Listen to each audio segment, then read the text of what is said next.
I can pray for the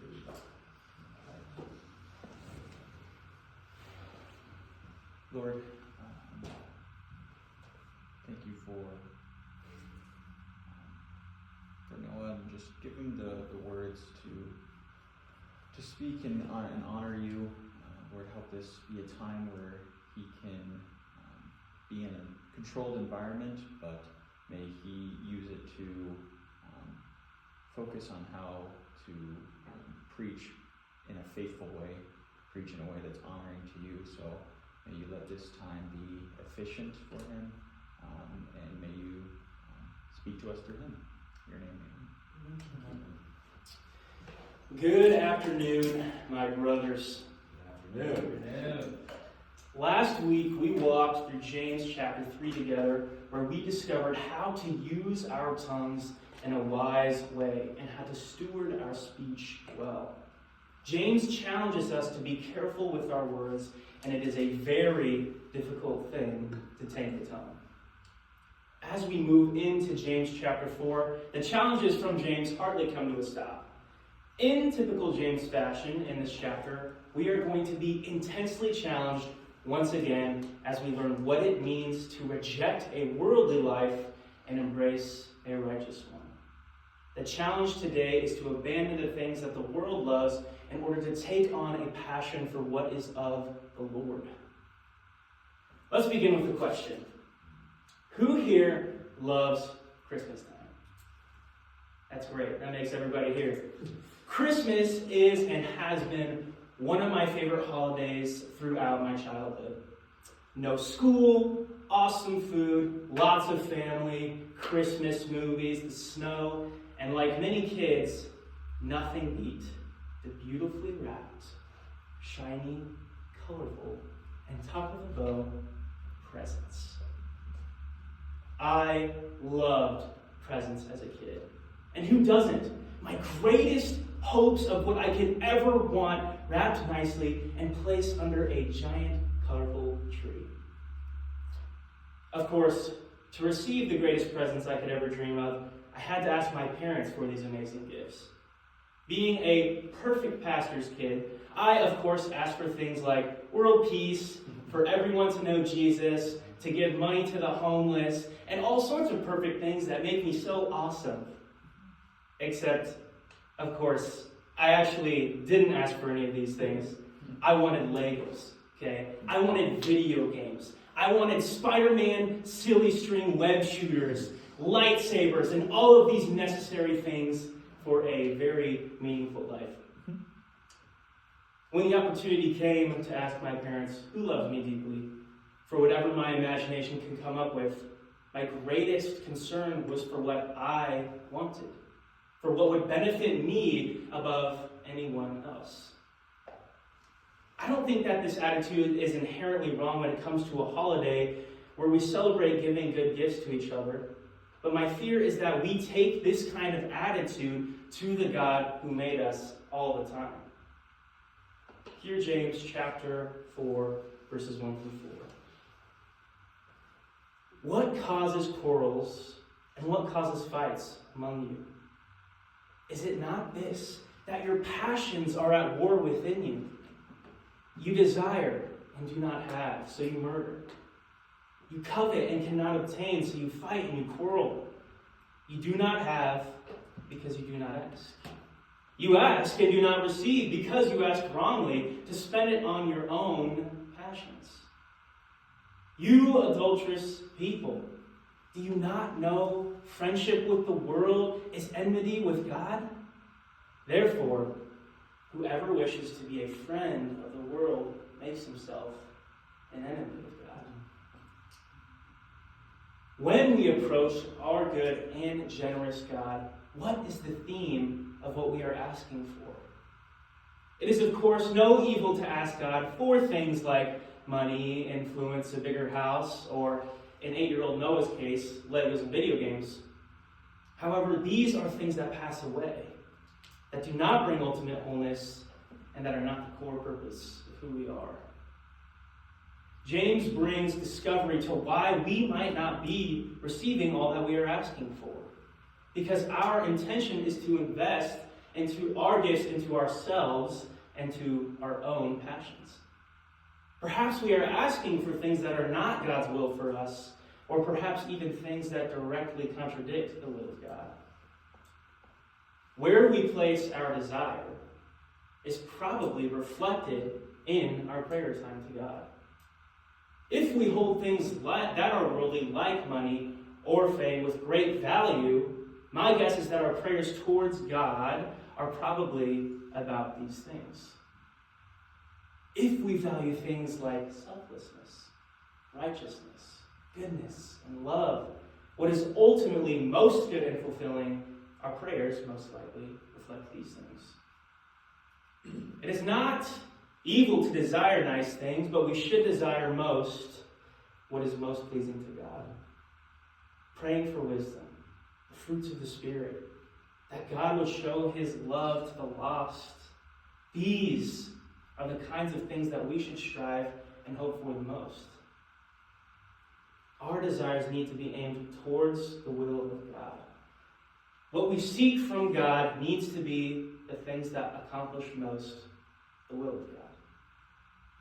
It is not difficult for our desire to stray from what is godly. The more that we desire worldly things that pass away, the more we are at risk to become worldly ourselves. Hear James 4, 7-10. Submit yourselves therefore to God, resist the devil, and he will flee from you. Draw near to God, and he will draw near to you. Cleanse your hands, you sinners, and purify your hearts, you double-minded. Be wretched and mourn and weep. Let your laughter be turned to mourning and your joy to gloom. Humble yourselves before the Lord, and he will exalt you. When we give in to worldly desires, the more opportunity we allow for the devil to take hold of our hearts. If we desire what is godly and righteous, the more opportunity we allow for God to take hold of our hearts instead. Our idols are what become our identities. Our idols become our identities. Growing up, one thing that I have always loved to do was lift heavy weights. It has always been a huge passion of mine to participate in fitness, as it is something that is very prominent in my family. When I was about 16 years old, I began to grow a strong liking towards bodybuilding, or putting on as much muscle mass as possible. I fell so in love with it that I began to transform my routine around this passion of mine so I could maximize my potential for building muscle. I would work hard to make sure that I was getting in my workout every single day. It didn't matter if it was after school at 4 p.m. or late into the night at 1 in the morning. There were even days where I knew my schedule was going to be so hectic that I would wake up at 4:30 a.m. to make sure that my fitness was getting done. Vacations would annoy me. If I didn't have a gym available to me, I would obsess and grow anxious over not having access to the gym. I would worry that I wasn't growing as much as I could, that my body was going to lose progress, that I was going to get weaker. I needed the gym. I would work out with trees and rocks outside if I didn't have a gym available to me. Do push-ups if I can't bench press. Do air squats if I can't leg press. I would do anything in my power possible to make sure that my fitness happened. And there was almost nothing that could stop me from doing so. And I was extremely proud of this too. I loved talking about the gym with other people, telling people about how much stronger I'd gotten, whether they cared or not, and loved how they would watch my discipline to never quit. I was so proud to identify with and testify about fitness. Now, of course, at this time, I was a Christian. However, Sunday mornings kind of felt like a chore.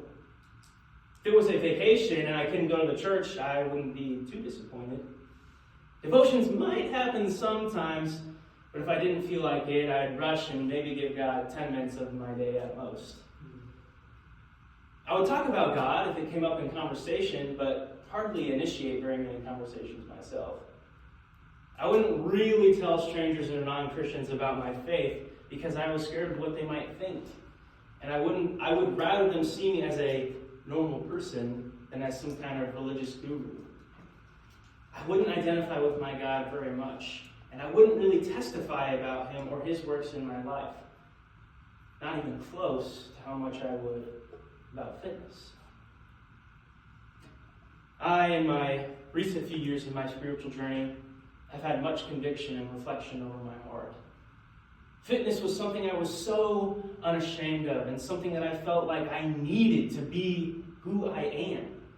My passion for it had surpassed anything else, and it was who I felt like I was.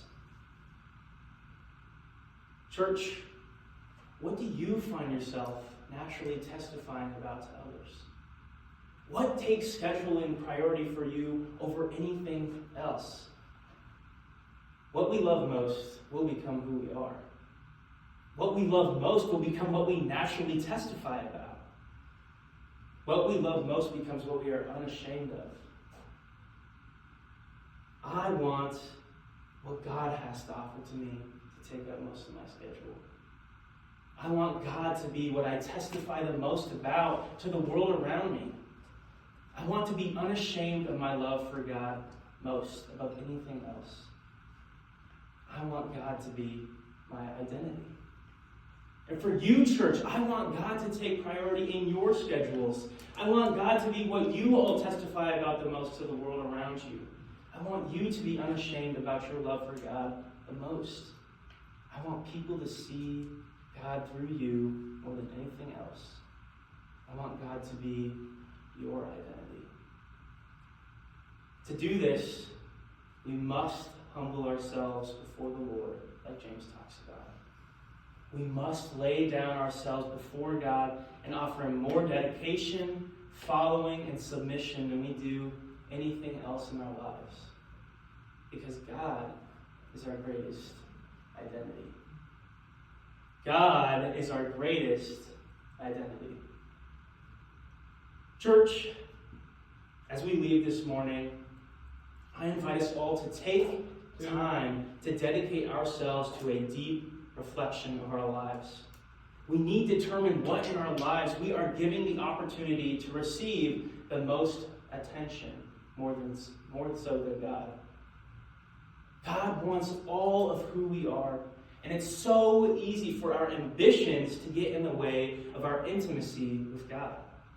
When we lay ourselves before the Lord and seek his will, we offer God an opportunity to exalt us and purify our own hearts. The greatest reward that we can attain comes from none other than the Lord. There is nothing else in this world that is as fulfilling or valuable as the love that God has to offer to us. Let's chase after his heart more than we do anything else.